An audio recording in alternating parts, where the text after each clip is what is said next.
Hey everybody, this is Hollywood from the Gorgeous Ladies of Wrestling, and you're listening to the Card Subject to Change podcast. I hope you enjoy it. Have a good day. Bye.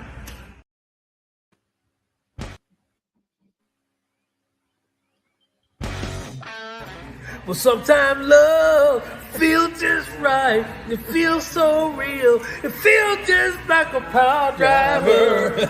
Yeah, a pile driver. That's what I'm talking about. So me personally, I'm actually a lifer. I don't remember a time that I wasn't watching professional wrestling. Even my mom explains it to me as when I was a small child, you know, I would just stop in front of the TV and just sit and watch, and I'd just be quiet. It just totally zoned in. So I always been a wrestling fan. And as I get older and even learn more about the business, it's like I continue to fall in love with it for different reasons. It blows my mind. And I'm like tugging on my mom's pants and stuff. And I'm like, Mom. And she's like, yeah, what? And I go, I want to do that. And I'm like pointing at the TV. Well, she looks and she goes, oh, you want to be like Macho Man and wear the cool sunglasses and say, oh, yeah, and do the elbow drop? And I go, no, I want to be the guy throwing snakes at people.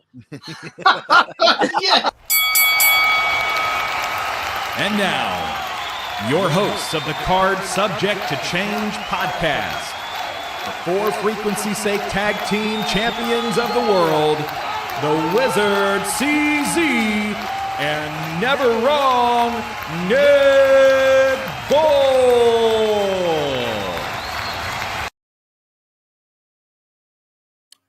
Hello, one and all. Welcome back to another exciting edition of the Card Subject to Change podcast, the podcast by the fan for the fan. I'm your host, Never Wrong Nick Bull. Of course, I'm joined by my tag team partner, the co-title holder of the For Frequency's Sake Network Tag Team Championship belts, the Wizard CZ. Wiz, how you doing? I'll be honest with you, partner. I am dragging today. I didn't sleep well. I'm a little tired, but we had a fun night last night out at SCWPro, and I'm excited to. Well, you're right to hype them up, and we absolutely did. Last night at SCWPro in Bluegrass, they had their red, white, and bruised event. It was a great event. It was a hot night. We're currently in the sweltering wrath of a heat wave, if you will, trying to keep cool. But the action was hotter than all get out last night in Bluegrass. And if you want to talk about heat, and I'm not talking about the heat in the air, we have a guest today who, for lack of a better term, I think it's nuclear heat when it comes to an SCWPro show. I can't wait to tell him this face to face. When he comes out, I mean this in the best way possible. Oh no, he's here, because he gets such nuclear heat. He gets such a response from the crowd. I can't wait to hear what he had to say about it, and I can't wait to talk wrestling with him. Of course, I'm talking about our guest this week. He is the current holder of the the SCWPro QC Cup. He is managed by none other than Mark Storm. He is John Bonhart, and we have him in studio with us this week. John, I wanted to say this to you on the show. I wanted to wait to off the show. Didn't want to say it off the air, but I get that feeling when you come out of the show. I mean this in the best way possible, not cutting you down. Oh no, he's here again. He has you have such good heat around you as a wrestler. And I think I'm trying to pay it as a compliment to you that when you come out, or when your music hits, or when you come out and have something to say, it's cringeworthy, because you're going to get the crowd's reaction. And I think that's a good thing. Welcome to the show, John. Happy to be here. And you know what? That's the best compliment you could possibly give, man. You get heat like that, that means you got them. You know, that means they're paying attention. All eyes are on me, you know, and that's what you want as a performer. add into that you have Mark Storm. You got it. I don't know if you press the magic button before you come. Oh, go ahead, CZ. I was just saying, add into that you've got Mark Storm in your corner, and it's even hotter there. But we'll talk about Mark in a little bit. I do want to touch on him being your guy in the corner. But I'm going to start off and ask you. I'm going to steal Nick's question. I did it last week too. Ask you the question we ask everybody that comes on the show for the first time: why pro wrestling? What got you hooked? So initial fandom, or like what made me decide this is what I want to do, Both. or both? Both, Okay. yeah, both, yeah. All right, right on, right on. So as a kid growing up, we didn't have a whole lot of money, right? We had, yeah, money was real scarce. But so obviously we didn't have cable, didn't have internet, didn't have all of that. But what we did have was those old dog ear antennas with the tin foil wrapped around them, so we could actually get a little bit of reception. And the only 3 channels that really came in, man, were 2 Spanish channels, and at the time UPN, which SmackDown was on, and those 2 Spanish channels, Lucha Libre was on. So I was exposed to it almost by necessity, I guess. But I distinctly remember just every time it was on, it grabbed me. And the moment that it really like sunk in, where I was like, okay, there's something special about professional wrestling. This is something I want to watch on a regular basis, and I want to get to know, what the magic is, so to speak. There was a moment on SmackDown where they were really trying to get over Great Khali's his vice grip, right, where he would grab his opponent by the head and he would just squeeze the life out of him, right? And I remember him applying the hold to Rey Mysterio, and he's got him up in the air and his feet are dangling and his arms are flailing and the crowd's losing their mind. This is their hero. They've loved this man for 15 plus years. It's Rey Mysterio. And as he's going, just this little bit of blood spurts out of his mouth, and it's just dribbling down his chin, and the camera's right up on his face, and you just see this lifeless face, blood dribbling down, and they pan up to the Great Khali, and he's, doing his whole thing, and I was like, okay, obviously this man's brains didn't just get smashed. I'm only 6 or 7 at the time, but I know we're not witnessing a murder. But everybody in this crowd, eyes laser focused on them. All of their attention is on this moment. And it's this huge spectacle. And I was like, okay, I'm hooked. I'll see y'all next week. We're coming back. You got me. And then obviously that was a great time to get in on SmackDown, because you had The Undertaker, you had Batista, you had Rey Mysterio, you had the Cruiserweight division. You had a pretty solid tag division at the time. You had Teddy Long, in my opinion, the best general manager of all time. Such an entertaining player. Oh yeah. And you had Taz on commentary with I don't remember who he was with at the time. It wasn't Michael Cole yet, was it? Yeah, I don't think it was Michael Cole yet. I don't think at that point it was Michael Cole. That's a good question. Yeah. I mean, I know eventually Michael Cole was there, and eventually JBL was on as well. I think that was after Taz had left, but I don't recall who he was. It might have been it would have been before Matthews, and I don't think Grisham was doing any commentary at the time. But the point was, we had Taz, and Taz was just phenomenal on his calls, man. Best announcer in the game at that point, in my opinion. Commentator at that point. Mm-hmm. So that really sunk everything in from a spectacle point of view, right? And on the other end of that, I was also watching a lot of Lucha Libre, right? I was watching AAA, I was watching CMLL, and watching that fast-paced, super athletic style with the occasional hardcore match that they would have. I was like, okay, so there is so much going on in the world of professional wrestling other than just the WWE. And it's not like, oh, they're just doing a carbon copy just in front of different people. No, this is an entirely different animal, know?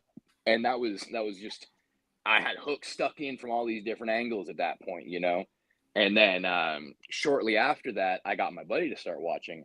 And then we watched TNA, and I started seeing some of those AAA guys and some of the guys I remember early on in SmackDown also being over there. And then, some legends that you'd heard about, your Mick Foley's, your Stings, these guys. And I was like, huh, okay. And then it just kept sinking deeper and deeper and deeper. And then I went all the way down the rabbit hole, did the whole, small town, nothing going on, bunch of kids who are wrestling fans. Yeah, we did a little backyard wrestling, and it was just like, okay, so this is fun on top of that. It doesn't feel great, but it's fun, and then just after that, I had a couple of friends who went and got trained after we, I think I was probably a sophomore in high school. They were out of high school at this point. They went and they got trained, and their trainer got a hold of me because I had, I was with them every now and then when they would go to shows and things, and he was like, "You ever thought about doing this? I mean, you're 6'4" at the time. I was in football shape, so I was looking pretty good." He was like, I think you got a bit of a look to you. You seem like you got a passion for this, yada yada yada. And we did like this little training camp thing in some guy's backyard, which is not the greatest venue.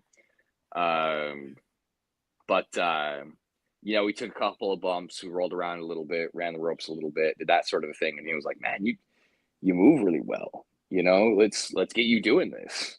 But I was 16 at the time. There was no way mom was going to let that happen. So it kind of got put on the back burner for a while. I stayed a fan, obviously. But I was like, maybe pro wrestling isn't going to be my thing. And then I get into college. My friends keep on, they keep on working. Most of them kind of dropped out for this reason or another. Life happens.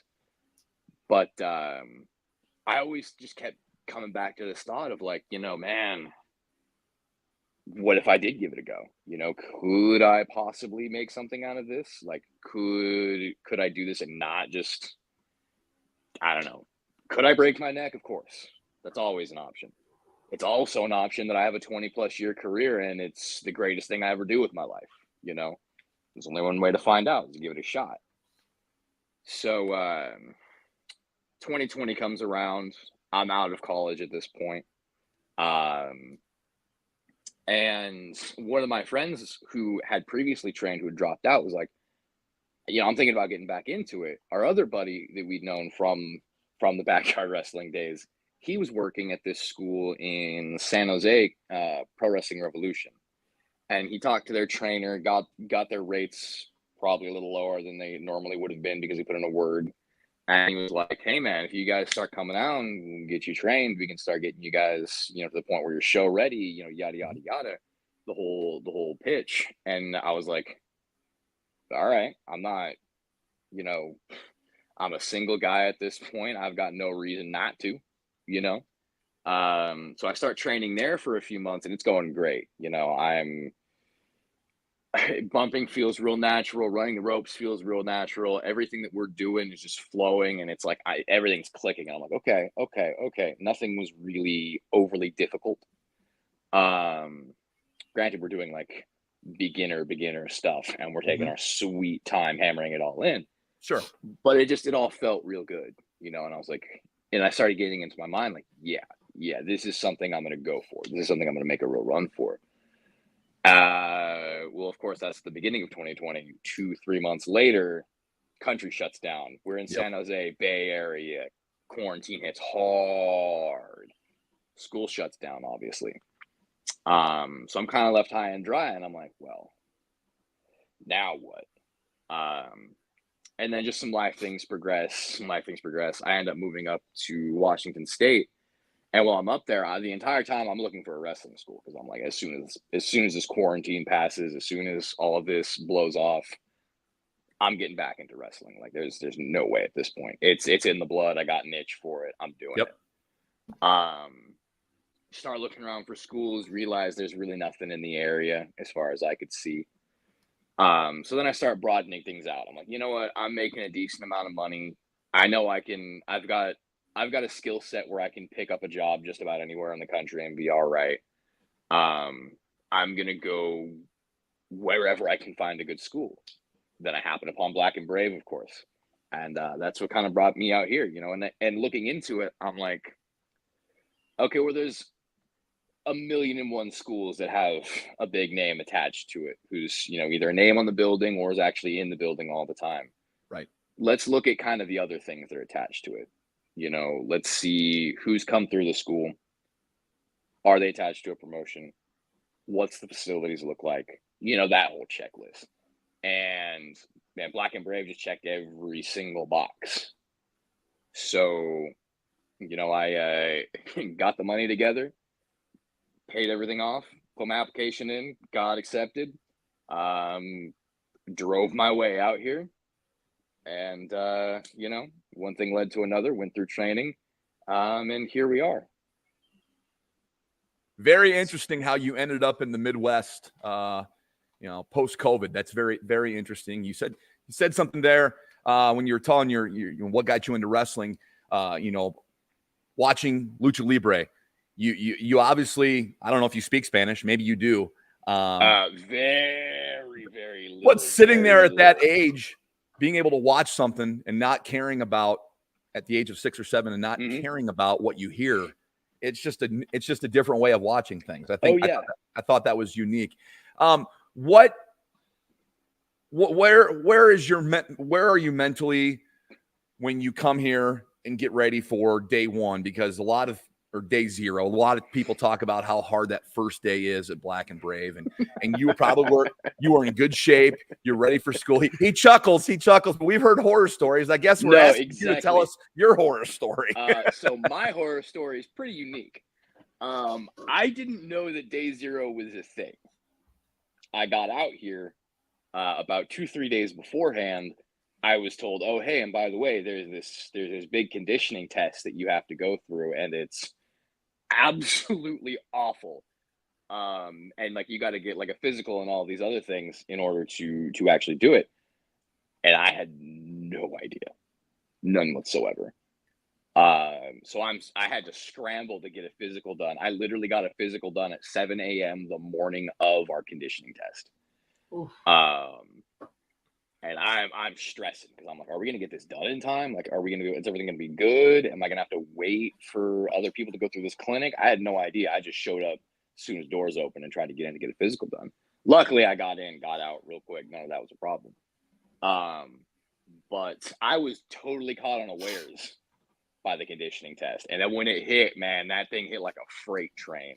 It was physically the hardest thing I've ever done in my life. Not a whole lot comes close. The closest thing, and it's miles away, would be like Hell Week in football when you're doing 2-a-days and it's 100+ degrees. Yep. That's the closest I can possibly think. Okay. That's like if you take that the whole week and you condense it into 3.5-4 hours, and then you make it 10 times harder because it's CrossFit. It's designed to just absolutely empty your gas tank. It was rough. It was incredibly rough. I remember distinctly that night, every single person in the house, lights out by like 8 p.m. We were done. Might have been the best sleep I ever got in my entire life. I'm not gonna lie. Yeah.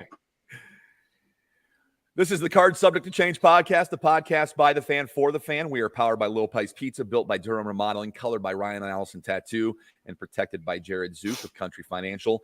We are speaking with SCWPro's QC Cup holder, the one and only John Bonhart, kind of giving us his origin story of how he got here in the Midwest to train at Black and Brave, and that first day at Black and Brave. Talk about how much you have changed mentally since you enrolled to wrestling school. You had that love and passion when you got here in the Midwest. You hit wrestling school, you hit that conditioning test. Talk about how much, mentally it changed you, informed you to where you are right now. I think one of the things that really hit home for me during that was I was in great shape. I can push through just about anything. Yep. It's going to suck, but I can get there. But I need to understand that there is going to be people who athletically are just untouchable as far as where I'm at and where I can be. There's just physical freaks out there, just absolute specimens. And as hard as I try, as long as they keep on going the way they're going, I ain't going to catch up, and that's okay. That's okay. Not everybody needs to be, a Greek Adonis. Not everybody has to be the most physically fit human being on the planet. That's a big part of what we're doing, but it's not everything, specifically, I had Maggie Lee in my class while we were doing our conditioning test. Yep. And if you've ever seen that woman work, she is a a physical specimen. She is ridiculous. Her cardio is unlike anything I've ever seen. You know, it was absurd. I don't even know if that woman got winded during the conditioning test. Sure. It was absurd. So that really kind of added an extra layer of humility, I think. I hope. I think it was that, and then it was just the fact that I knew that if I just gritted my teeth, I can get through just about anything. So talk about the evolution of John Bonhart, how you started and how you got to where you are now with your character work, with your in-ring work. So character work, I kind of started out with this idea of like, I grew up listening to a lot of bands like Godsmack, Pantera. Yep. You know, I was a big Dimebag Darrell fan, big Phil Anselmo fan, big Sully Erna fan. I was a big David Draymond fan. And I'm from a rodeo town. I'm from a very ag town. The tagline of the city is the cowboy capital of the world, Oakdale, California. Okay. So I was like, well, what if I combine all these elements together and just tried to make some kind of throw myself in that puddle and just make some kind of weird Frankenstein that just vibes with me that works. Yeah. And it's been a challenge, you know, it really, really has been kind of trying to find my footing, trying to find my own identity. And it's something I'm still working with, you know, a lot of the times, honestly, I'm just flying by the seat of my pants, you know, I'm just, I go out there and I have a general idea, but at the end of the day, it's kind of just a mindset and whatever in the moment feels right. Character wise is what I do, if that makes sense.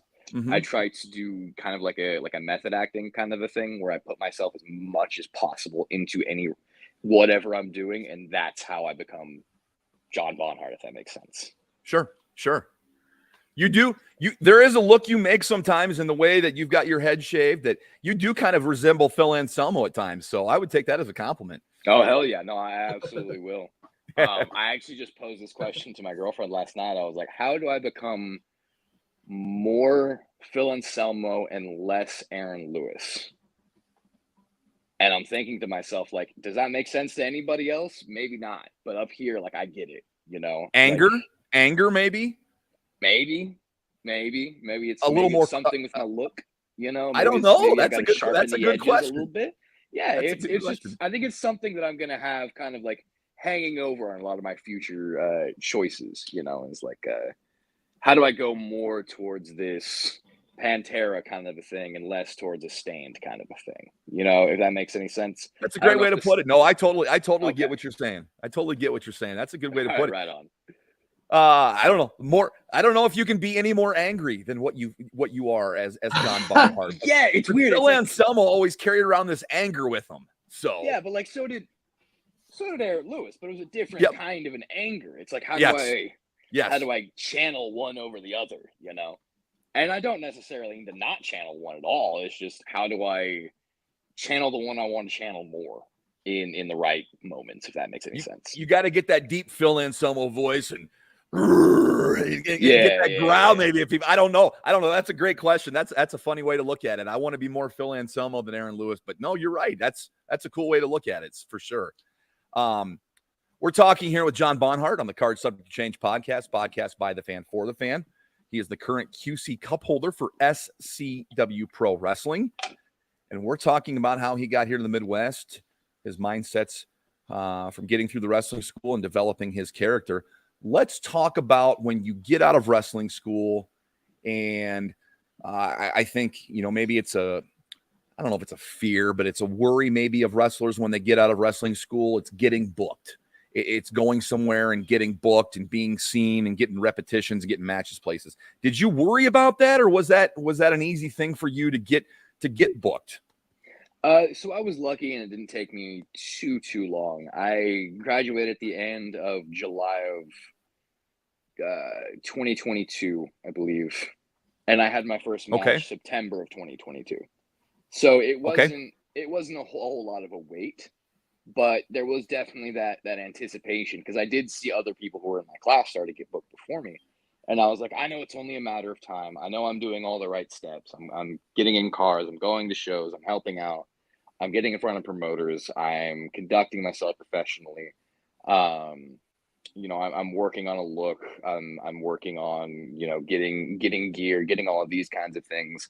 Yep. And I knew it would come eventually, So I don't think there was a whole lot of anxiety on my end.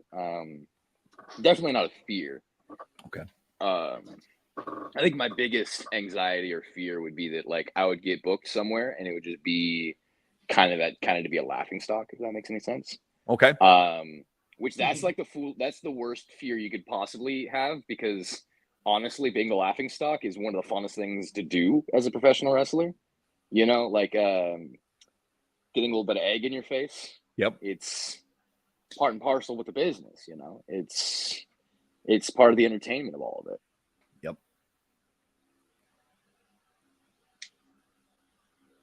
Yep. Speaking of getting a little egg on your face, I want to go back a few months. You had a great rivalry with Crotch over the QC Cup.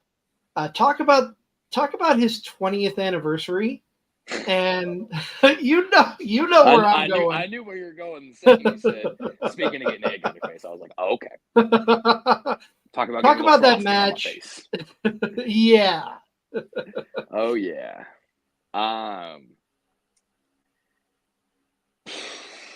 There was so much purple frosting on that cake. It was such a pain to clean myself up after that. I am still furious at Matt Mayday Crotch for that one. No, it's water under the bridge. But I've watched that back and seen the pictures, and I'm just thinking like, that's one of those moments I'm going to remember at the very end of my career and many, many years afterwards as being a part of that moment. Sure. And it's like, obviously there is the big moment of hitting the cake and all of that. But on top of that, I got to be the guy who was in the 20th anniversary match for my trainer. You know how many people get to say that? And I got to do that just barely a year after starting. Right. Wild.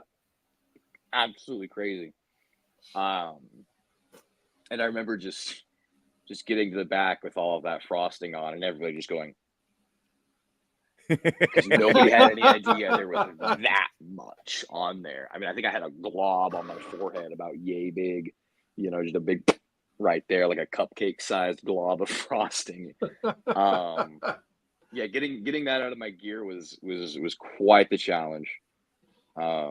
Thankfully, alcohol wipes are plentiful backstage. Yep.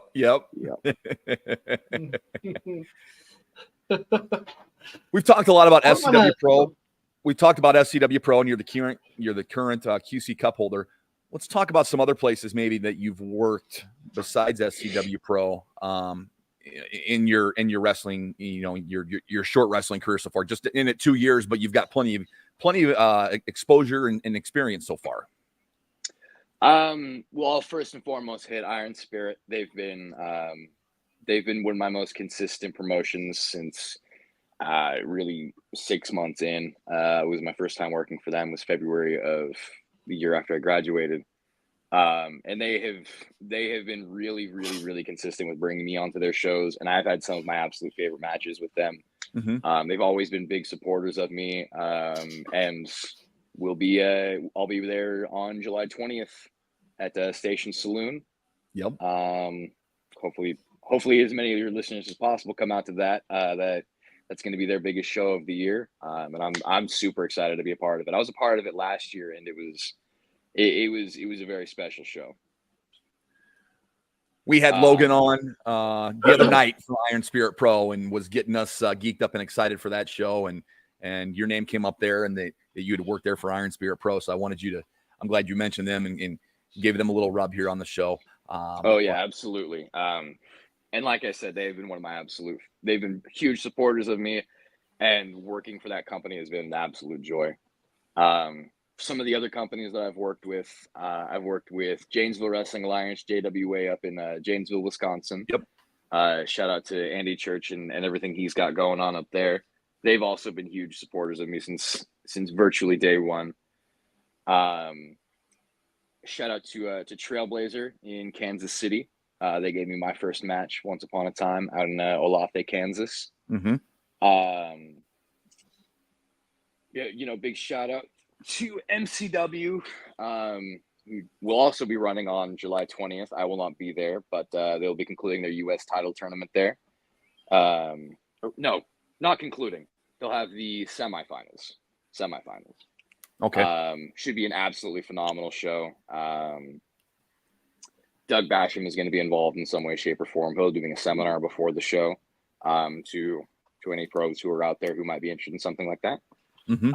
And they also run a very, very tight ship. A lot of workers are a part of the backstage there, putting together shows, putting together production values, promoting all of that. So a lot of that is very wrestler run, which is very, very nice. They really take care of everybody. I want to put a shout out to Fourth Wall Wrestling up in Milwaukee. They've recently been giving me a couple of good looks, and they're an absolutely phenomenal company to work for. I want to give a shout out to AAW Alive.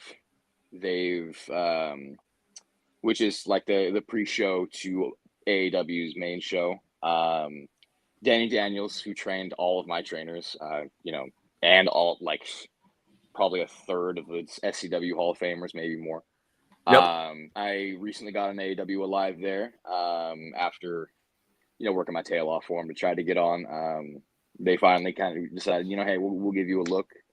And I felt it was a really good time, really good match. I was very happy with it. I think they were really happy with it. Hopefully I get to work with them again going forward. And I am positive I'm missing some. WrestleMax out in Columbia, Illinois, just over the state line from St. Louis. Mm-hmm. Phenomenal Mm-hmm. company. They had given me a couple of really good looks. They were the first people that got me on IWTV, which that was really cool. That was a little bucket list moment right there. Sure. And I really like trying to get out to as many different places as possible, to try and get get exposure to different styles, exposure to different ways of doing things, different ways of doing everything backstage, from production, booking, music, sound, everything. And also THT, the hottest topic out in Ames, Iowa. They'll be putting on, I believe this will be their third show coming up in August, but not the exact date. I believe it's the 18th. Okay. 2 seconds. I'm going to check on that. But they are run by also two wrestlers, JJ Garrett and Jeff Maddox out of Nebraska. And they are an absolutely phenomenal group of people to work with, put on absolutely great shows. And they put 100% of their stock in the people on their shows. And that just means the absolute world to us, Yep. And I apologize to anybody I may have forgotten on there. No. I hope I hit everybody. I hope I hit everybody. But absolutely. Yeah, I try to get out there as much as possible. I've always been told and always been of the mindset that that's how you grow. That's how you get better. That's how you become a good professional wrestler. That's how you get to where you want to go. Sure. So I've tried to do that as much as physically possible from day one, really. Awesome. Well, we are talking with John Bonhart on the Card Subject to Change podcast, the podcast by the fans for the fans. We're going to take a moment to have a quick timeout, pay some dues to our network shows and our sponsors. We'll be back in just a moment with more with John Bonhart and, of course, our weekly moment of focus with the Feline Phenom. Be right back. Football season may be over, but for frequency's sake still has you covered for all your sporting needs. Tune in every Sunday when the best professional wrestling podcast around, Card Subject to Change, gets you caught up on everything inside the ropes. They won't miss a count with weekly analysis and interviews. More into auto racing? We've got a double dose for you on the track. Tune in to Fast Money with Rod Villagomez each week and win some money with the quickest bets in all of sports. Want more insight from Pit Row? Check out the Green, White, and Checkered podcast where they give their insight on everything happening on and off the track. Need your basketball fix? Points in the Paint has you covered with live shows every other week looking at everything in the association. Backed by popular demand, we have the return of The Payoff Pitch, FFSQC's baseball show, covering you on news around the MLB. If you're missing football, don't fret. Mark and Dan still have you covered in the football lounge. Missing Joe Winkle? Probably not, but he's still here talking sports on Educated Ignorance. Football season might be over, but we've still got you covered. For frequency's sake, you know what we mean. For Frequency's Sake is brought to you by Durham Remodeling, serving the Quad City area's remodeling and repair needs since 1973. Clint's Draft House, grab a bite and a pint. 7th Street Moline. Low Pies, New York-style pizza served up by the slice or pie, Davenport. Lifted Energy, energy drinks, coffee, donuts, and more. #GetLifted. Atomic Sports Cards and Collectibles. Sports cards and memorabilia, vintage clothing, hats, pennants, and more. Ryan Allison Tattoo. Step into the vibrant world of tattoos with Ryan Allison. And A Cut Above, offering quality custom woodwork designed specifically around our customers. Hey everyone, we are checking out at Walmart. We've got ourselves 4 full carts. We got plenty of toys here. We're going to see what our final number is here in a couple of minutes. Well, we've got a couple of nice folks here checking us out, but hopefully we'll got plenty of stuff for everybody to get everybody a nice happy Christmas this year. Football season is just around the corner, and once again, For Fantasy's Sake is running its annual Toys for Tots Fantasy Football Leagues. Don't miss your chance to be crowned the best fantasy football player in the Quad Cities and help raise money for Toys for Tots of the Quad Cities. The For Fantasy's Sake Toys for Tots Bowl is loaded with great prizes and even better local celebrity participants, ranging from professional athletes and news personalities, and even former Iowa Hawkeye fullback, SCWPro and Pro Wrestling Trailblazer, Steve Manders. To sign up, just visit For Frequency's Sake on Facebook or Twitter and follow the links. Welcome back to the show. Welcome back to Card Subject to Change. We are the podcast by the fan, for the fan, powered by Low Pies Pizza, built by Durham Remodeling, colored by Ryan Allison Tattoo, and protected by Jared Zook of Country Financial. We're here with John Bonhart, but before we get back to John, we have our moment of focus here with the feline phenom. He's going to give me so much crap over that. Here's JT Energy. Mm-hmm. Hi, welcome, friends. Welcome to a moment of focus with the feline phenom, JT Energy. And every week when I come in here, you're like, he doesn't look like a feline phenom. Well, guess what? The feline phenom is here today. I'm here. And what are we focusing on? You know what you should focus on? Getting the job done. Whatever your task is at hand, get it done. No excuses.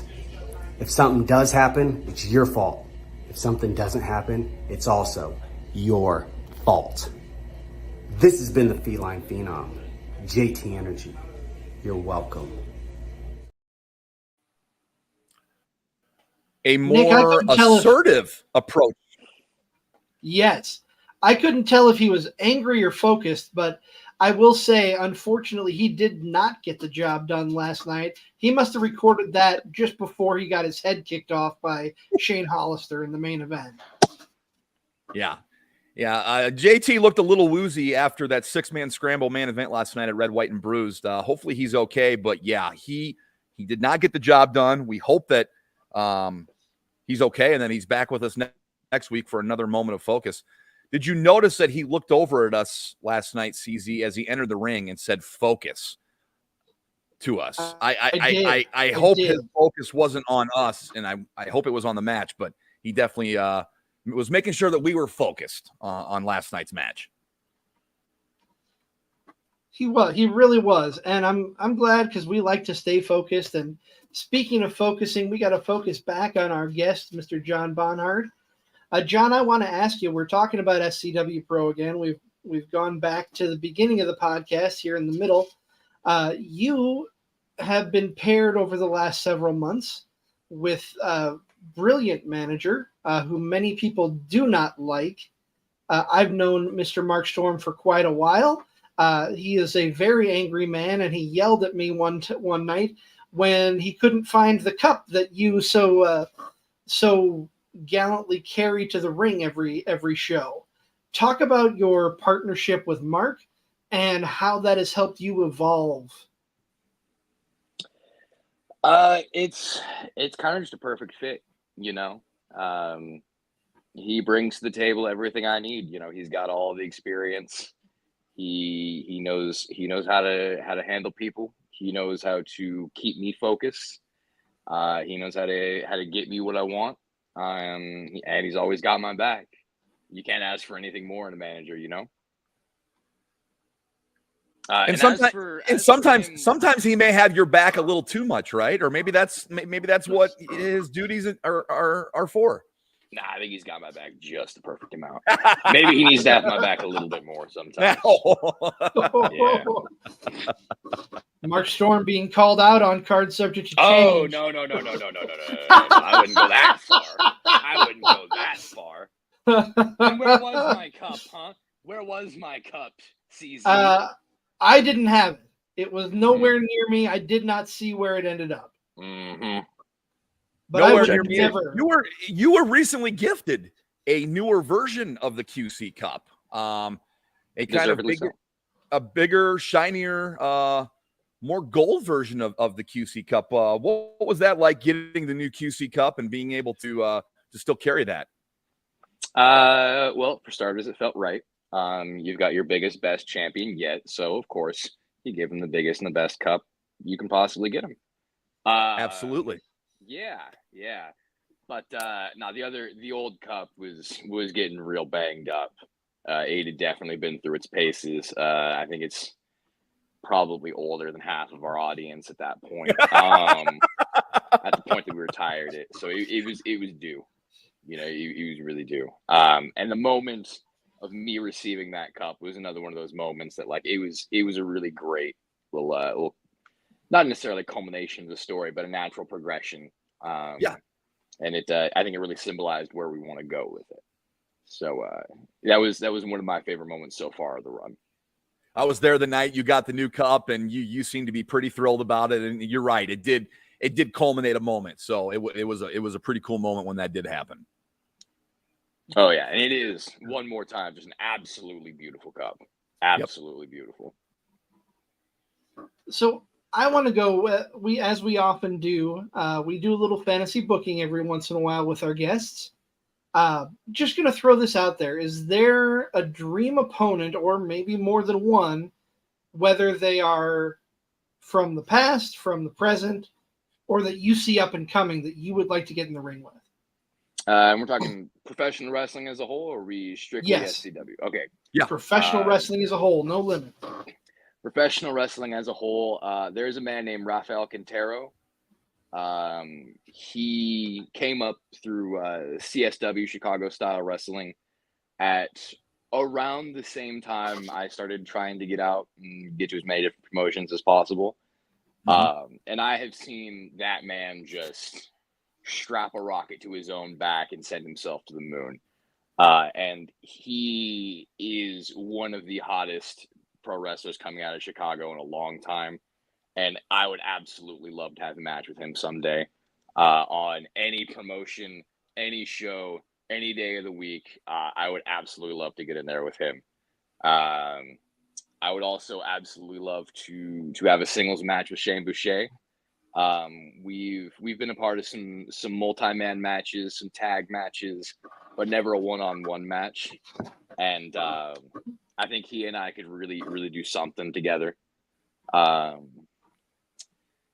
Now, if we're going way out there, things that could never possibly happen, I would absolutely love to have a match with like a guy like Kenta. One of the guys who, growing up, I watched a ton of his stuff and was just enthralled with what he was doing. You know, I grew up watching SmackDown, the WWE style, watching Lucha Libre, that whole style, the pageantry, the athleticism, all of that. Yep. And then around my teen years, I started really getting into like the early 2000s independent scene, where it was a lot of people who were starting to see the pure Riso style, starting to see a lot of that Japanese stuff come in.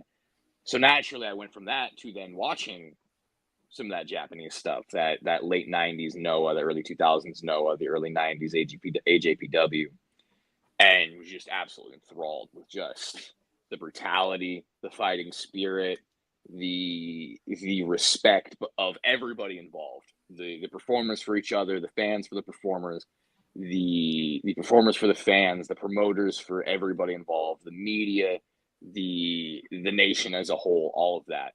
And right at the forefront of all of that, for me anyway, was Kenta. You know, he really helped bring a lot of that over, and he's still to this day one of the best in the world, you know, and this is 20 plus years later. Yep. So that would be an absolute dream match. And you know, I could go on and on and on this. I could cover the rest of our podcast with it if we want to. But I'll cut myself off right there.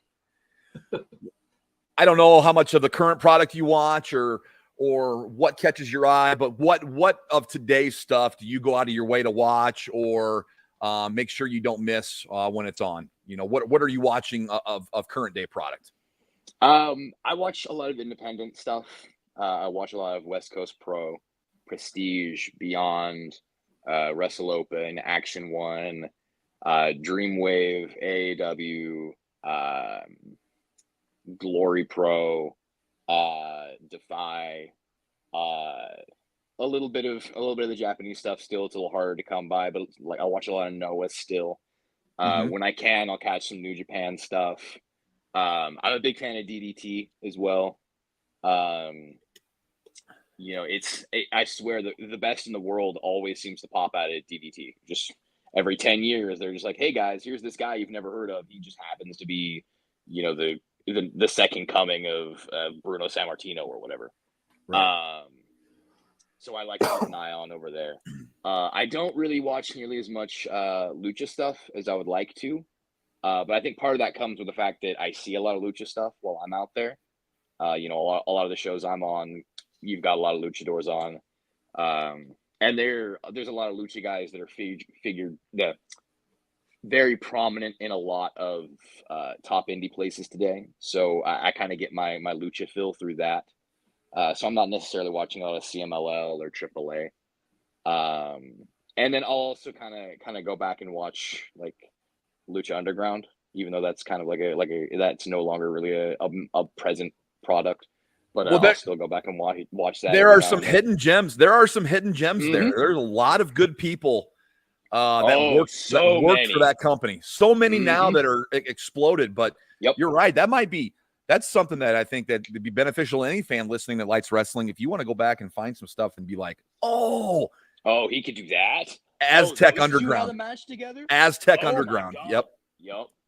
There's a lot of with MLW. Yeah. Yep. Yeah. I'm glad you brought that up, man. It's been years. I mean, a few years since I've sat down and watched an episode, but I need to go back and do that because there's some hidden gems on that show. That's for sure. Oh yeah. First one that pops off to my mind is Grave Consequences, man. Grave Consequences. Mil Muertes, Rey Fenix. Yep. Oh man, you don't get a better casket match than that. You just don't. I mean, you know, I know him as John Morrison, but John Morrison did some great stuff there. Oh yeah. Ricochet, who was under a mask as Prince Puma, was Aztec Underground. There's a lot of interesting characters that were there, and you know, the storylines might have been a little far-fetched out there, but I liked what they were doing. It was different. You know, it was fun. The backstage stuff was kind of like a crime drama. Yeah, right? It was shot like old telenovelas that you'll see on like Telemundo. It was great. Oh, yes. Like everything from the cinematography to the close-ups on the faces, to the way the dialogue was presented, to the gravity of every situation. Yep. Sometimes you'd have the background music. It was the lighting, everything. I loved the production of it. It was. The production was different because we really hadn't seen anything like it up until then. And I think that's why it gained so much popularity with fans. Like people are like, wow, wrestling can be done this way. This is cool. Yep. Absolutely. Yep. So, John, I've got to talk a little bit. I almost got in an altercation last night because you almost were poached from your first podcast appearance here on the Card Subject to Change by a fellow podcaster who I will just go ahead and name. His name is Rob Kammerer. I know you talked with him earlier this weekend. He tried to steal you and get you out there first instead of us, but I was able to persuade him otherwise. So that we're excited to hear your interview with him in the next few days. I got to ask you, he always talks about his hot tub full of pizza rolls. Did you get invited into the hot tub full of pizza rolls during your interview? No, and now I feel incredibly slighted, and I think it might be. I think you might be partially responsible for me not getting an invite. Oh, I'm sorry. Whoa! Because he did bring up that you two had talked. So I maybe I'm connecting some dots where there ain't no connection, but walks like a duck, quacks like a duck. That's right. That's right. That's right. And we definitely want to plug our friend Rob Kammerer at the MLW Confusion podcast. Of course, he's going to have John Bonhart on later this week. So make sure you go out of your way to listen to that episode, as we will. So gracious that he was able to let us go first. Let us have the first cracks at John per se on the air. We're very grateful to Rob for that.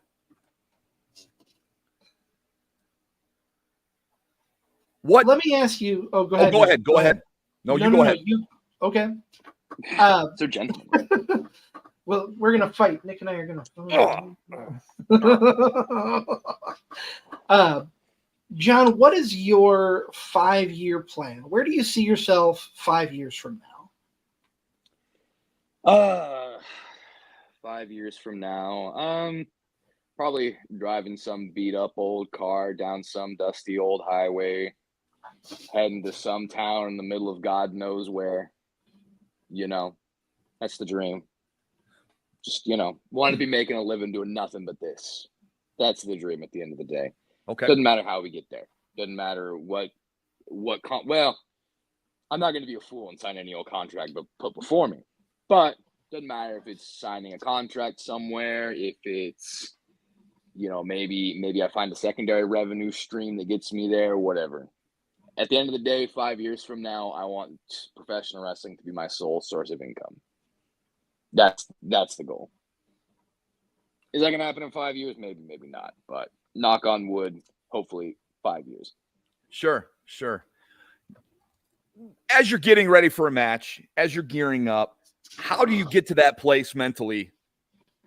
When the music hits, you come through the doors, and you're that ass that nobody wants to see. You're that ass. It's like, oh no. And I mean this in a great way. Oh no, he's here again. How do you get to be that person? Well, I close my eyes. I take a nice deep breath. I let it all out. Then I hear my music hit. I step out and I see all of the disgusting human beings in front of me. And then just my natural instincts take over. I love it, dude. I love it. That's so good. That's so good. That's all it takes. Big SCW shows coming up here in the next. You got hot in August, and of course the anniversary show. Yep. In September. Big turn the big 21. Your SCWPro's going legal to this year. Drink. Oh, They're going legal this year. Who's bringing the first shot of Malort? Not No. me. Not me. So you're telling me you're not going to take part? You're not going to take part in any of that Malort down at the Iron Spirit Pro Show? No. Not Malort. Not me. God, no. I have taken one sip of that. No. Never again. I've heard stories. I'm not a drinker, but I've heard stories. Neither am I, but I've heard stories. Yeah. I will never, ever let that drink pass through my lips willingly again. And that's all I got to say on that. We're talking here with John Bonhart on the Card Subject to Change podcast, the podcast by the fan, for the fan. We're powered by Lopez Pizza, built by German Modeling, colored by Ryan Allison Tattoo, and protected by Jared Zook of Country Financial. John, why don't you go ahead and tell the fans where they can find you out there on socials and where they can see you in the upcoming weeks. Okay. I probably should have just had my little banner down there. That's okay. That's okay. Yeah, I hadn't actually thought about that. So it is at John_Bonhart on Instagram and Twitter. Okay. Those are really the only two social media platforms I run right now. As for where you can see me in the near future, as I mentioned earlier, July 20th, I will be at the Station Saloon for Iron Spirit Pro. Next up after that, will likely be Hot. It'll either be Hot, or it'll be THT, which will be on the 23rd. I'm not actually 100% sure when Hot is. We have the date. August 16th. August 16th will be before THT. THT will be the 23rd. And that will be in Ames, Iowa. Hot will be in Bluegrass at the Bluegrass Convention Center. And as of right now, that's kind of the month ahead. I'm sure I'll hop in a car, ride somewhere, and maybe get on somewhere. But those are the only places right now that we've got confirmed for the next month. Stryker has corrected us. It's August 10th. Thank you, Stryker. Thank you, Stryker. Thank you, Stryker. Hey, always good to have Stryker in our midst. Comments. You're helping us Yep, out. Yeah, absolutely. we got a nice little man in the chair over there. Thank you. Get out, Stryker. So, John, we could sit here. We could talk all night wrestling with you here. I have no doubt that we could talk for hours. But I wanna wrap things up. We're getting close to the hour mark. We like to respect everybody's time. Do you have any final thoughts or anything you would say to? You're only a couple years in the business. What would you say to someone who is just getting their foot in the door? There's a lot of things that I could say, but I'm going to peel it back a little bit to when we were talking earlier about me watching Lucha Libre as a kid. I think that really encapsulates like what it was about that really encapsulates what makes professional wrestling special.